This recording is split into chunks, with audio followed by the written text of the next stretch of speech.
খেলাধুলায় বেশ একটা সুসময়ের ভিতর দিয়ে যাচ্ছি আমরা। পাকিস্তানে গিয়ে পাকিস্তানের মাটিতে আমরা টেস্ট জিতলাম পাকিস্তানের বিপক্ষে। এবার অত বড় না হলেও ফুটবলের পার্সপেক্টিভে আরেকটা বড় অর্জন হলো আমাদের। এই প্রথম টানা 3বার ফাইনাল হারার পরে আমরা যুব সাব চ্যাম্পিয়নশিপের ট্রফিটা জিততে পারলাম। অনেক বড় একটা ব্যাপার আমাদের জন্য। আমরা এর আগে সাব ফুটবলে সিনিয়রদের ট্রফি জিতছি, যুব পর্যায়ে একাধিক ট্রফি জিতছি, কিন্তু 20 সাব চ্যাম্পিয়নশিপটা আমাদের জেতা হচ্ছিল না। 3বার ফাইনাল খেলেছি, 3বার ফাইনাল খেলে হারার পরে এবার এসে আমরা জিতলাম। অবশ্যই আমাদের বাংলাদেশ যুব দলকে অভিনন্দন। তবে আমি সবচেয়ে বেশি অভিনন্দন দিতে চাই আমাদের এই জয়ের কারিগর এবং নায়ক মিরাজুল ইসলামকে। মিরাজুল ইসলাম শুধু আমাদের টুর্নামেন্টটা জিতিয়েছে এই কথা বললে কম বলা হবে। সে ম্যান অফ দ্য ফাইনাল হয়েছে, সে টুর্নামেন্টের সর্বোচ্চ স্কোরার হয়েছে, টুর্নামেন্টের সেরা খেলোয়াড় হয়েছে। মনে হচ্ছে যে 2022-এর বিশ্বকাপের মেসি অথবা সেই যুব বিশ্বকাপের মেসি, যে একসঙ্গে 3টা পুরস্কার নিয়ে মঞ্চ থেকে নামছে, man of the final, man of the tournament, best scorer. এরকম কম্বিনেশন খুব একটা দেখা যায় না।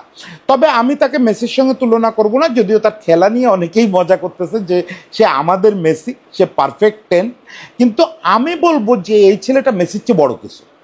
শুনে অবাক হবেন না, কারণ একজন মেসি তো একজন বড় ফুটবলার, গ্রেটেস্ট এভার ফুটবলার, কিন্তু এই পিচ্চি ছেলেটা, মাত্র 18 বছর বয়সী এই ছেলেটা শুধু একটা ভালো ফুটবলার না, সে হয়তো জীবনেও মেসির কাতারে যেতে পারবে না, হয়তো কি মেসির কাতারে যেতে পারবেই না ফুটবলার হিসাবে, কিন্তু মানুষ হিসাবে সে নিজেরে অন্য উচ্চতায় তুলে নিয়ে গেছে। সে জায়গায় আবার মেসি কোনোদিন যেতে পারবে না। সেটা কেমন? সেটা হচ্ছে বাংলাদেশ দলকে সে যখন সেমিফাইনালে তুললো, তখনই সে গোল করার পরে তার জার্সির ওপরে একটা টি শার্ট পরে ফেলছিল। সেই টি শার্টে লেখা ছিল যে এই জয়টা মুগ্ধ এবং সাইদ ভাইদের মতো যারা দেশের জন্য প্রাণ দিয়েছেন তাদের জন্য। আজকে যখন সে, গতকালকে যখন তারা ফাইনাল জিতলো, সে এতগুলো পুরস্কার নিয়ে মঞ্চ থেকে নামলো, ফুটবল ফেডারেশনের মিডিয়াকে প্রতিক্রিয়া জানাতে গিয়ে ঠিক একই কথা কোচ এবং মিরাজুল আবার বলছে যে বাংলাদেশ একটা পরিবর্তনের ভিতর দিয়ে যাচ্ছে, এই দেশটা নতুন একটা রূপে ধরা দিছে, সেই নতুন রূপে ধরা দিতে গিয়ে অনেক মানুষ প্রাণ হারাচ্ছে, সেই সব শহীদদের জন্য এই ট্রফিটা। সেই সঙ্গে আমাদের বন্যায় ভেসে যেতে থাকা লাখ লাখ মানুষ, তাদের যে কষ্ট, সেই কষ্টের প্রতিও সহানুভূতি জানায় এই ট্রফিটা উৎসর্গ করা হয়েছে। এইটা মহামানবিক একটা ব্যাপার। আমি বলি যে এই জায়গায় মিরাজুল মেসিকেও ছাড়ায় গেছেন। তো যে মেসিকে ছাড়ায় গেছে তার গল্পটা তো একটু শুনতে হয় যে সে আসলে কে এই মিরাজুল। আর যারা মানে আমি বলি যে যারা আমার মতো স্পোর্টস মূর্খ না, তারা মিরাজুলের নাম জানার কথা। এখন যারা ঘরোয়া ফুটবলের টুকটাক খোঁজ রাখেন, খুব ডিপলি না রাখলেও টুকটাক খোঁজ রাখেন, তাদের কানে মিরাজুলের নামে যাওয়ার কথা। আমার কানে যখন এই ম্যাচের আগেই পৌঁছাইছে, তাহলে আপনাদের কানেও যাওয়া উচিত। কেন? মিরাজুল গত বছর 3 ধরে বাংলাদেশের ইয়াং ফুটবলে, মানে যুব ফুটবলে একটা সেন্সেশন। সে, আমি অবশ্য মিডিয়ায় একটু বিভ্রান্তি দেখলাম, কেউ বলতেছে সে জালকাঠির ছেলে, কেউ বলতেছে পিরোজপুরের ছেলে। যাই হোক, আমার এলাকার ছেলে, তাতে কোনো সন্দেহ নাই। পিরোজপুরের হলে তো আমার একেবারে প্রতিবেশী ছেলে। তো সে খুব দরিদ্র ঘরের ছেলে, খুবই দরিদ্র ঘরের ছেলে। ওর বাবা পক্ষাঘাতগ্রস্ত, চলাচল করতে পারেন না, আয় ইনকাম করা তো প্রশ্নই আসে না, নিতান্ত দিন আনি দিন খাই বা তার চেয়েও খারাপ অবস্থা। ওর 2টো ভাই আছে, সবচেয়ে বড় ভাইটা সেনাবাহিনীতে আছেন, সেনাবাহিনীতে সম্ভবত সিপাহী পদে আছেন, আর মেজ ভাইটা সে হচ্ছে অটোরিকশা চালায়। তো দুজনের কারোরই আয় ইনকাম খুব মারাত্মক বেশি না, কোনো ক্রমে সংসার চলে।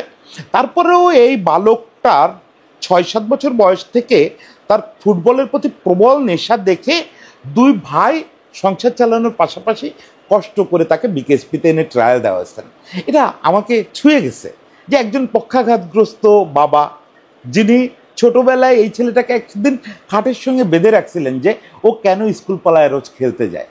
তারপরে যখন তিনি পক্ষাঘাতগ্রস্ত হয়ে পড়ছেন, চলাচল শক্তি নাই, তখন তিনি আবার তার বড় 2 ছেলেরে বলতেছেন যে দেখিস ওর শখটা মিটানো যায় কিনা। আর সেই বড় দুই ছেলে যারা জীবন সংগ্রাম করতেছে, রীতিমতো খাবার জোগাড় করতে কষ্ট করতেছে, অটো রিক্সা চালাচ্ছে, সেনাবাহিনীতে ছোট পদে চাকরি করতেছে, তারা টাকা বাঁচায় দুই ভাই মিলে ছোট ভাইটাকে বিকেএসপিতে নিয়ে এসছে এবং সে ট্রায়ালে টিকে গেছে। টিকে তো যাবেই, সৃষ্টিকর্তা আসলে এইসব জায়গায় কিছু ম্যাজিক দেখান। কারণ যেখানে এই রকম একটা প্রাণের আবেদন আছে সেখানে টিকে না গিয়ে যাবে কোথায়? ও বিকেএসপিতে টিকে গেছে এবং সেখান থেকে ঢাকায় সম্ভবত 3rd ডিভিশনে ছোট একটা ক্লাবে এন্ট্রিও পেয়ে গেছিল। কিন্তু ইন দ্য মিন টাইম যেটা হলো যে ওর জন্য একটা খুব ভালো ঘটনা ঘটলো। এর আগের দিন আসিফকে নিয়ে যখন কথা বলতেছিলাম তখনই আমি ইনফরমেশনটা বলছি যে বাংলাদেশ ফুটবল ফেডারেশন গত বছর 2 ধরে একটা অসাধারণ প্রজেক্ট চালাচ্ছে। এলিট একাডেমি নামে একটা প্রজেক্ট করছে 60 জন বাচ্চা ফুটবলারকে নিয়ে, অনূর্ধ্ব-16 এবং অনূর্ধ্ব-19 বছর বয়সে। এই 60 জনের ভিতরে একজন আমাদের মিরাজুলও এখানে চান্স পেল। চান্স পাওয়ার পরে পরপর কয়েকটা ড্রামাটিক ঘটনা ঘটে গেল। প্রথমত হচ্ছে ও এই এলিট একাডেমি কিন্তু আবার ফুটবল চ্যাম্পিয়নশিপ বলে একটা টুর্নামেন্ট হয়, 2nd টায়ারের টুর্নামেন্ট। এই টুর্নামেন্টে কিন্তু এলিট একাডেমি অংশ নেয়। ও এলিট একাডেমির মূল স্কোয়াডের মেম্বার। ওই এলিট একাডেমির হয়ে যে অবিশ্বাস্য খেলছে, এই খেলাটা বাংলাদেশে 2-1 স্কাউটের যাদের সঙ্গে বিদেশের সম্পর্ক আছে, ইংল্যান্ডের কিছু এজেন্টের সম্পর্ক আছে, তাদের চোখে পড়ছে। তো ও এলিট একাডেমির হয়ে সম্ভবত 10 ম্যাচে 10 গোল করার পরেই ওর সঙ্গে ইংল্যান্ড থেকে একটা যোগাযোগ করে। প্রথমে ফুটবল ফেডারেশনে যোগাযোগ করে, তারপরে তারা মিরাজুলের সঙ্গে যোগাযোগ করে। তাকে অফার দেওয়া হয় যে তোমাকে আমরা থাইল্যান্ডে নিয়ে যাব, থাইল্যান্ডে নিয়ে 3 মাসের একটা ক্যাম্প করাবো, ওখান থেকে আমরা ইউরোপে নিয়ে বিক্রির চেষ্টা করব। এটা কিন্তু বাংলাদেশে কোনো ফুটবলারের জন্য প্রথম ঘটনা। যদিও এই জাতীয় সুযোগ প্রথম পাওয়ার কথা ছিল আমিনুল ভাই, কিন্তু তখন তো এজেন্টদের যে এই পর্যন্ত আনা হবে এটাই ফুটবল ফেডারেশন করে নাই। ফলে আমিনুল ভাইয়ের ইউরোপে খেলার স্বপ্নটা সত্যি হয় নাই। মিরাজুলেরটা শুরু অন্তত হয়েছে, এটুকু আমরা বলতে পারি। ইন দ্য মিন টাইম সেই প্রসেসটা এখন গত বছরখানেক ধরে খুব বেশি আগায় নাই, কারণ আপনারা জানেন যে আমাদের দেশটা কিছু পরিবর্তনের ভিতর দিয়ে গেছে। এ অবস্থায় হয়তো মিরাজুলের ওই প্রস্তাবটা ভবিষ্যতে আগাবে, আমরা সেটার অপেক্ষায় থাকবো। এর ভেতরে যেটা হলো যে মিরাজুল এলিট একাডেমির হয়ে এই অবিশ্বাস্য খেলাটা ধরে রাখলো। গোল করানো, ড্রিবলিং এবং অসাধারণ পাসিং সেন্স, এই মিলায় মিরাজুল একটা আকর্ষণে পরিণত হলো। এবং আমার জুনিয়র কয়েকজন সাংবাদিককে চিনি যারা শুধু মিরাজুলের খেলা দেখতে ওই চ্যাম্পিয়নশিপে মাঠে যেত। এর মধ্যে মিরাজুল আবার 2টো ঘটনা ঘটলো। প্রথম বছর সে যখন চ্যাম্পিয়নশিপ খেলতেছে, সিজনের অর্ধেক যেতে না যেতে মোহামেডান তাকে কিনে নিতে চাইল। মোহামেডান বললো যে আমরা এই ছেলেটাকে কিনে নেব। মোহামেডান কিন্তু প্রিমিয়ার লিগ খেলে, ফুটবল একাডেমি এলিট একাডেমি তারা বিক্রি করে দিল 10 লাখ টাকায়। নিয়ম অনুযায়ী ওটার 40% মানে 4 লাখ টাকা পেল, মিরাজুল পেল। মিরাজুল ওই টাকাটা পেয়ে মিরাজুল মিডিয়ার সামনে প্রায় কান্না করে দিচ্ছিল, আমি দেখতেছিলাম। ও প্রথমত বলতেছিল মোহামেডানের মতো ক্লাব ওরে যে ডাকবে এটাই ও বিশ্বাস করতে পারতেছে না। এরপরে আবার 4 লাখ টাকা পাইছে। তা ওর ঘটনাটা কি, ও যখন এলিট একাডেমিতে চান্স পেল তখন ও ফুটবল ফেডারেশন বরাবর একটা দরখাস্ত দিচ্ছিল যে আমার অসুস্থ মায়ের চিকিৎসার জন্য, ওর মা প্রচণ্ড অসুস্থ, অপারেশনের জন্য কিছু টাকা দরকার। তো সে হাতে 4 লাখ টাকা পেয়ে গেল। ও বলল যে আমার এটাতে আপাতত ধাক্কাটা সামলানো যাবে, মার চিকিৎসা শুরু হবে। ওর মার চিকিৎসা শুরু হলো, এদিকে ও মোহামেডানের হয়ে ভালো খেললো, যদিও খুব বেশি ম্যাচ পায়নি ও বছর, ছোট মানুষ কত ম্যাচ আর পাবে। তারপর ও বেশ কয়েকটা গোল করলো, গোল করালো। পরের বছর যে এলিট একাডেমির ওই যে খেলোয়াড় নিলামের কথা তো আগেই বলছি, খেলোয়াড় নিলামে যে 10 জনকে তোলা হয়েছিল তার ভিতরে এ ক্যাটাগরিতে আসিফও যেমন ছিল, আমাদের মিরাজুলও ছিল। মিরাজুলকে ব্রাদার্স ইউনিয়ন সম্ভবত 6.5 লাখ টাকায় কিনে নিল। কম দামে বড় রত্ন পাইছে ব্রাদার্স, নিশ্চয়ই ব্রাদার্সের হয়ে সে দুর্দান্ত খেললো। তখনও কিন্তু ওর বয়স 17-র আশেপাশে। ওই বয়সেই সে গত অনূর্ধ্ব-20 খেলে ফেললো। তখন অবশ্য সে স্কোয়াডে রেগুলার ছিল না, সে মূলত বেঞ্চের খেলোয়াড় হিসেবে গেছিল। তারে সম্ভবত বদলি খেলোয়াড় হিসেবে শ্রীলঙ্কার বিপক্ষে নামানো হয়েছিল। একবারে শেষ খানিক সময় 0-0 ড্র ছিল, ওইটুক সময় নামে সে একটা গোল করে বাংলাদেশকে জিতায় দিল। ফলে তারা সেমিফাইনালে খেলানো হলো। সেমিফাইনাল না, সে বছর ছিল হচ্ছে রাউন্ড রবিন লিগ থেকে সরাসরি ফাইনাল। তো লাস্ট ম্যাচে সে কি করলো, সে সম্ভবত মালদ্বীপের বিপক্ষে, হ্যাঁ মালদ্বীপের বিপক্ষে একটা হ্যাট্রিক করলো এবং সঙ্গে একটা অ্যাসিস্ট করলো। মানে 4টা গোলে মালদ্বীপকে আমরা হারালাম, 4টা গোলই ছিল ওর অবদান। একটা নিজে হ্যাট্রিক করলো, সঙ্গে একটা অ্যাসিস্ট করলো, করে দলকে ফাইনালে তুললো। যদিও ফাইনালে শেষ পর্যন্ত আমরা ভারতের কাছে হেরে গেছিলাম। এই দুঃখটা বাচ্চাটা আজকে পর্যন্ত নিয়ে ঘুরছে, গতকালকে পর্যন্ত। ও গতকালকে যখন ট্রফিগুলো নিয়ে নামে তখন বলতেছিল যে ওই দুঃখটা আমি ভুলতে পারি নাই, অ্যাট লাস্ট আল্লাহ আমারে সেই দুঃখটা ঘুচাইছে, আজকে মনে হচ্ছে পারছি। এবং সেটা সে কি ড্রামাটিকভাবে করলো। এবার যখন বাংলাদেশ সাব অনূর্ধ্ব-20 খেলতে গেল তখন কিন্তু মিরাজুল তারকা, ছোটদের তারকা কিন্তু তারকা। আগেরবার যেমন অপরিচিত অবস্থা থেকে সারপ্রাইজ দিছিল, এবার আর তা না। এবার তার নাম তো সবাই জানে, ইউরোপে যাচ্ছে, তারপরে এলিট একাডেমির বেস্টদের একজন, মোহামেডানের মতো ক্লাবে খেলে ফেলছে, ব্রাদার্সের মতো ক্লাবে খেলে ফেলছে, এখন ওর দিকে চোখ আছে এবং চোখ রাখার মতো খেললো, অবিশ্বাস্য খেললো। পুরা টুর্নামেন্টে সে সব মিলে 4টা গোল করছে এবং সম্ভবত 3টা অ্যাসিস্ট করছে। তো মানে বেস্ট গোল স্কোরার এবং বেস্ট খেলোয়াড় হওয়ায় কোনো রকম বাধা নাই।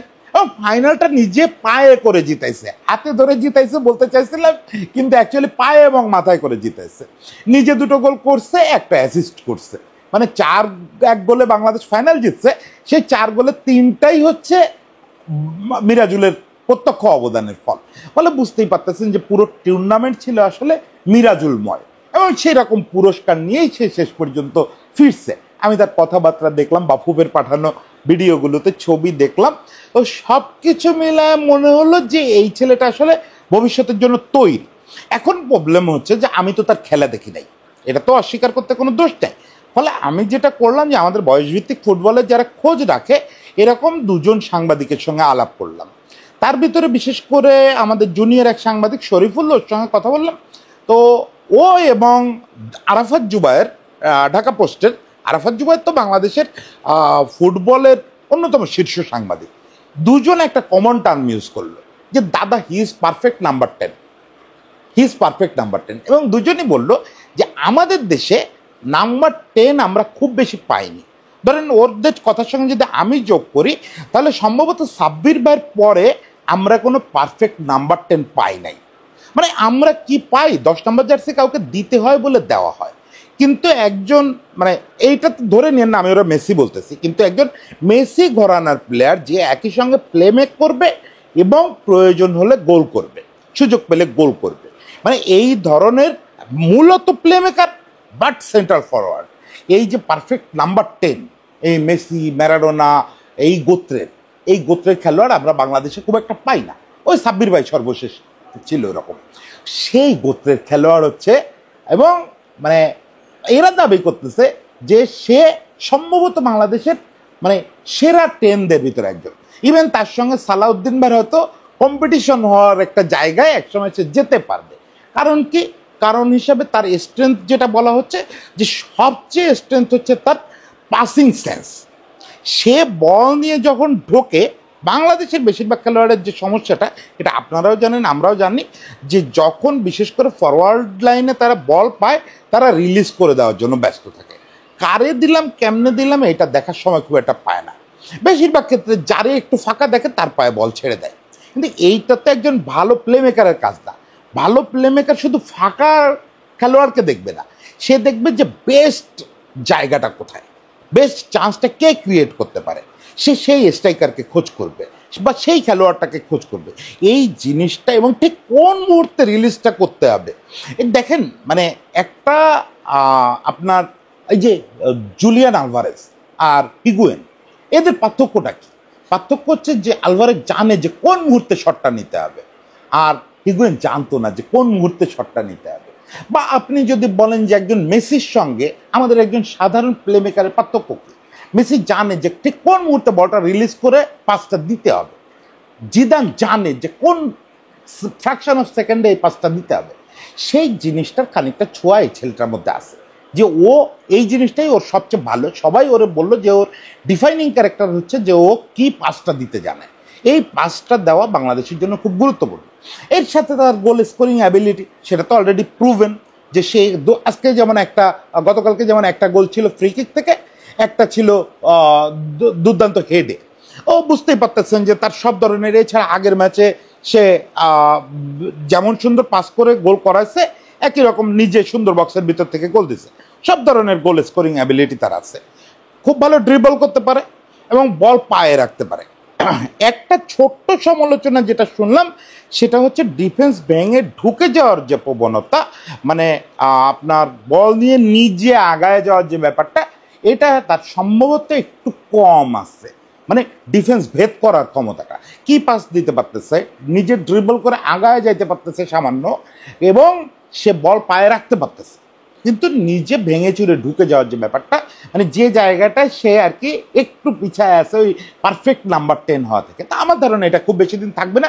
আর বিশেষ করে তার কোচ যেহেতু এখন মারুফুল হক, আমরা মারুফুল হককে নিয়ে একদিন আলাদা করে গল্প করব। মারুফুল হক তো বাংলাদেশের ফুটবলের জন্য একটা, মানে কি বলবো, এটা আমি কিংবদন্তি বললেও কম হয়। মানে মারুফুল হক একটা ম্যাজিক, মারুফুল হক একটা ম্যাজিক। ও মারুফুল হকের সঙ্গে যেহেতু সে আছে, আমার ধারণা ছোটোখাটো যে প্রবলেমগুলো, এগুলো সে খুব দ্রুত উতরায় উঠবে। তবে কিছু করতে পারুক বা না পারুক, তার আর কিচ্ছু করার দরকার নেই। সে এই যে বলছে যে শহীদদের জন্য খেলছে, শহীদদের নাম বুকে নিয়ে এসে গোল সেলিব্রেট করছে, এরপরে আর কিচ্ছু দরকার নেই। সে নিজের মহামানব হিসেবে ইতিমধ্যে প্রতিষ্ঠা করে ফেলছে। তার জন্য আমাদের স্যালুট থাকলো, সবাইকে ভালোবাসা।